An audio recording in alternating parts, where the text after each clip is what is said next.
नमस्ते। IPO FPO right share को सम्बन्धमा जानकारी गराउने र दैनिक दोस्रो बजारको प्रत्येक कम्पनीका शेयरहरूको बारेमा एनालाइज गरेर लाइभ स्ट्रिममा बस्ने यस ग्रो ट्रेडर च्यानलको तर्फबाट म बमबहादुर लिम्बू उपस्थित भइसकेको छु। आज तपाईहरुको सामुन्नेमा यही असार 18 गतेदेखि 22 गतेसम्म तपाई हामी सर्वसाधारणको लागि आईपीओ जारी गर्दै गर्ने कम्पनीको बारेमा जानकारी गराउन गइरहेको छु। यो कम्पनी कुन कम्पनी हो, के कति मात्रामा निष्कासन गर्दैछ, हामीले के कति मात्रामा भर्न पाउने हो र यसमा के कति मात्रामा भर्दा फाइदा होला र परेमा यो कम्पनीको शेयर के कति फाइदा हुन्छ भन्ने बारेमा जानेसम्मको जानकारी गराउन गइरहेको छु। अहिलेसम्म मेरो च्यानललाई हजुरहरूले सब्स्क्राइब गर्नु भएको छैन भने सब्स्क्राइब गर्नु होला भन्दै यस्तै जानकारीमूलक भिडियो जानकारी पाउनको लागि नजिकको बेल आइकनमा समेत थिची दिनु होला भन्दै छोटो यो असार 18 गते निष्कासन गर्दै गर्ने कम्पनीको बारेमा छोटकरीमा जानकारी गराउन गइरहेको छु। यो हाइड्रो सेक्टर अन्तर्गत विकास हाइड्रो कम्पनी लिमिटेड हो, जुन कम्पनीले पहिले नै यो जेठको 6 गतेदेखि वैदेशिक रोजगार तथा स्थानीय प्रभावित सर्वसाधारणको लागि आईपीओ जारी गरी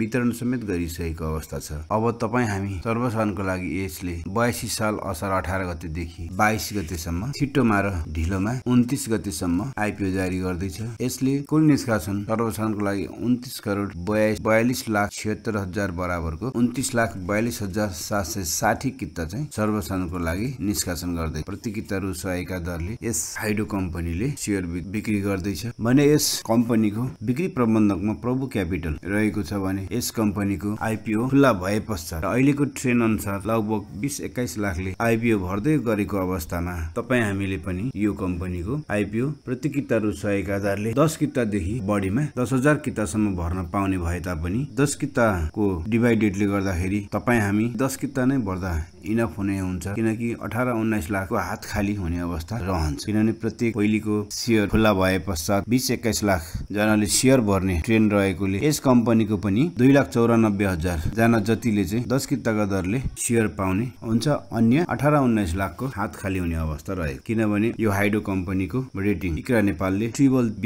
प्रदान गरेको छ, यानि कि लगानीकर्ताको जोखिम न्यून रहेको भन्ने बुझ्न सकिन्छ। त्यसैले यो कम्पनीमा हामीले 10 किता ढुक्क साथ शेयर भर्दा परेमा फाइदा नै हुने हुन्छ, किनकि हाइड्रो पावरका माइनस ईपीएस भएका हाइड्रो पावरको शेयर भरेर परे त फाइदा हुन्छ भने यो कम्पनी त बुक भ्यालु 97.43 पैसा र ईपीएस 1.55 पैसा छ भने नाफा नोक्सान यसले वार्षिक नाफा कमाइरहेको वित्तीय विवरणबाट बुझ्न सकिन्छ। त्यसैले गर्दाखेरि यो कम्पनीको लगानी डुब्न सक्ने अवस्था नरहेकोले ढुक्क भएर शेयर भर्दा नै हुन्छ। त्यस्तै यसले ओपनिङ रेन्ज कति पाउला र के कति मात्रामा फाइदा हुन्छ भन्ने विषयमा जानकारी लिउँ। यसको ओपनिङ रेन्ज बुक भ्यालुको 3 गुणा यानि कि 292 रुपैयाँ चाहिँ यसले ओपनिङ रेन्ज पाउन सक्छ। त्यसैले गर्दाखेरि 292 रुपैयाँ ओपनिङ रेन्ज पाउने यस कम्पनीको वित्तीय विवरण राम्रो भएकोले गर्दाखेरि यसको सेकेन्डरी मार्केटमा लगभग 1 किता 1000 सम्म पुग्ने सम्भावना रहेको पाइन्छ। त्यसैले यो कम्पनीको शेयर परेमा हजुरहरूलाई ढुक्क 8-9 हजार फाइदा हुने देखिन्छ। त्यसैले यो कम्पनीको शेयर भर्नु होला